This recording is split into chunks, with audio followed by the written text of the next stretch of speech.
Hello friend, welcome back to our channel mother some blog. কেমন আছে সবাই? আশা করছি ভালো আছে, আর আমিও খুব ভালো আছি। আর আমার শরীরটা খুবই খারাপ, যার জন্য আমি ভয়েস ভিডিও দিচ্ছি।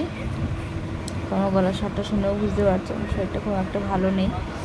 দেখো, ননদের মেয়ের বিয়ের জন্য কাঁসার বাসনপত্র কিনতে এসেছিলাম আদি তারকেশ্বর বাসনাদার। দেখতেই পাচ্ছ দোকানটা কত বড় তোমরা। দেখো, বহুত কাঁসার জিনিসপত্র আছে। দোকানে আমার ছেলে ঘুম চোখেই ডাকাডাকি করে, তোমরা শুনতে পাচ্ছ, ঘুমিয়ে পড়ে কিন্তু ডাকছো আমাকে। এই দেখো, এই লোকটা হচ্ছে ওই যে কাঁসার হচ্ছে এগুলো হয় না, মানে যে